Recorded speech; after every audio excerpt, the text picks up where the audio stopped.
eu já falei aqui da Gazeta do Povo de Curitiba, que é um jornal centenário, está com 100 mil assinantes. Eu acho que é o campeão do Brasil. Tem algum motivo para isso, não? É um jornal que se sustenta em assinante, não fica na dependência de verba pública, né, e nem dependência de publicidade em geral, porque os assinantes são um aporte mais permanente. É uma opinião sem censura. Isso aí hoje virou raridade no Brasil. Vocês querem um jornal absolutamente sem censura? Gazeta do Povo. Brasil, país do futuro. Que eu ouvi a vida toda essa frase, Brasil, país do futuro, só que esse futuro não chegava nunca. E muitas vezes o futuro chegava perto da gente, na hora que a gente ia pegar, alguém jogava fora o futuro. Eu cheguei a comentar aqui que parecia um masoquismo nosso, não merecemos ser o país do futuro. As gerações que morreram. A minha geração, diz ele tem 94 anos. Morreu com 94 anos. 95, perdão. A minha geração testemunhou com certeza um período da vida brasileira no qual, sob a égide da esperança e da vivência, pudemos usufruir e acreditar e assim construir os valores básicos de uma sociedade.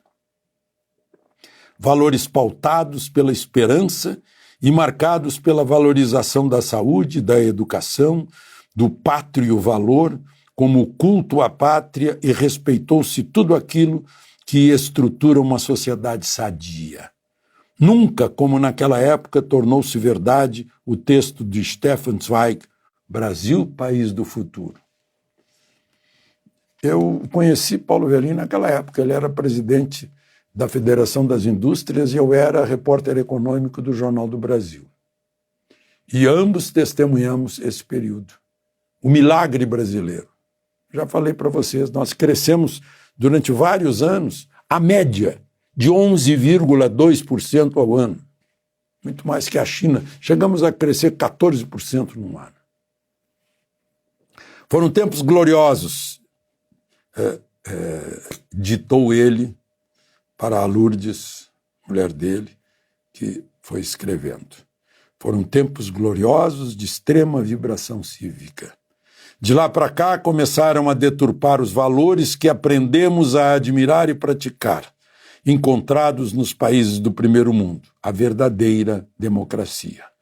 O confronto sem limites entre direitos e deveres, mais direitos que deveres, a desvalorização daquilo que emoldurava as sociedades vencedoras, levou a sociedade brasileira, então emergente, a uma decadência total de valores. Que triste essa constatação no fim da vida. Uma vida que foi voltada aos valores, à pátria, ao empreendedorismo. Aí ele constata, deixou como resíduo o Brasil que aí está. Pode-se dizer, sem errar, que a geração sonho da esperança não existe mais. Foi sepultada, sobrando para nós os escombros daquilo que foi uma nação de esperança. Se é que desejamos retomar o caminho que foi por nós abandonado e reencontrar e acreditar, cabe-nos recomeçar o Brasil novo, lastreando o que abandonamos no caminho e buscar nos reencontrar, buscar o Brasil que deixamos para trás. O Brasil esperança, cuja sociedade seja pautada pelos reais valores éticos e morais. Paulo Velin. Imagina a esperança dele. Isso já foi no hospital. Ele estava pensando, eu vou sair daqui e vou brigar pela volta desse Brasil. Bom, em primeiro lugar, triste registro de uma execução coletiva de 7 pessoas num salão de sinuca em Sinop, que eu vi nascer. Que 2 homens que perderam o jogo de sinuca, perderam 4 mil, saíram, voltaram armados e executaram as pessoas que lá estavam, inclusive uma menina. Horrível. Tão horrível quanto a notícia que eu li num jornal, né, na qualificação dos dois, dizendo eram apoiadores de Bolsonaro. Imagina que agora nós vamos saber em quem você votou. Você, o assassino, votou em quem para jogar uma parte da culpa sobre um político. Meu Deus do céu, nós chegamos a esse ponto. Isso não é jornalismo. O jornalismo que eu aprendi, inclusive, recomendava o seguinte, olha, se falava-se de um filho do Pelé, né? E a gente registrava a notícia e dizia, olha, não dá para a gente dizer que é filho do Pelé, que o Pelé não tem culpa, né? O fulano de tal, que é filho do fulano de tal, muitas vezes o pai não tem nada a ver. Agora, imagina a pessoa em quem o assassino votou, se é que votou mesmo, também recebe o peso do crime. É uma coisa... Ficaram malucos. É um jornalismo maluco, sinto muito.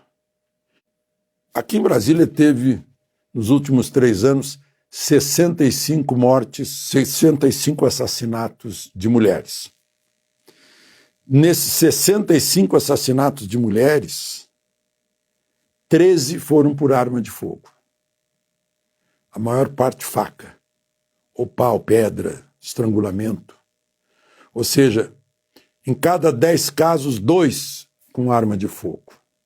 E também, de novo, se pega a arma de fogo como se ela fosse a culpada. Não, a culpada é a mente que segura uma arma, segura uma faca, uma pedra, um pau, comanda as mãos que estrangulam e matam. É a cabeça que tem que ser desarmada, né? Outro dia eu noticiei aqui daquela ponte suspensa entre Rio Grande do Sul e Santa Catarina, sobre o rio Mampituba, que no Carnaval, com uma lotação de 16 pessoas, está lá o aviso, segundo a prefeitura, havia 100 pessoas em cima da ponte, a ponte cedeu. Havia uma pessoa desaparecida. É um jovem de 20 anos, cujo corpo foi encontrado hoje na beira da praia. O rio Mampituba levou para o mar e o mar o jogou na praia. 20 anos de idade. Saiu para o Carnaval, estava lá.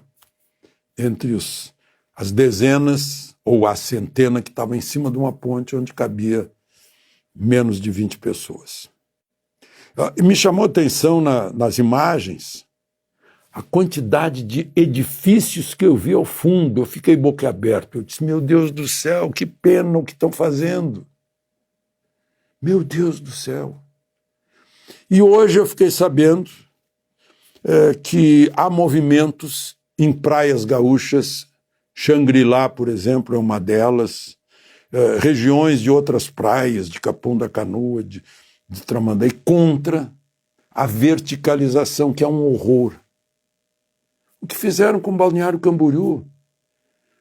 Prédios que são os mais altos do país, que fazem sombra para a praia. E que não há como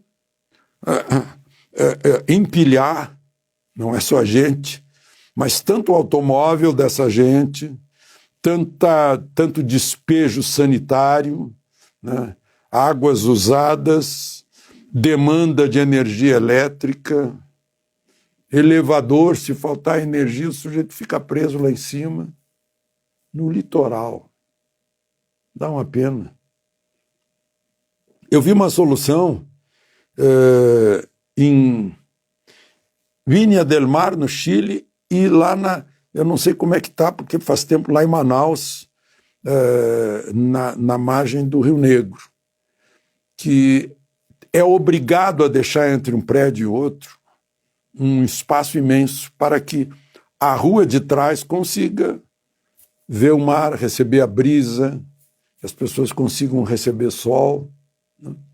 Estou falando isso já no finzinho do verão, no fim da temporada. E, bom, já conversamos muito hoje. De Brasília, Alexandre Garcia.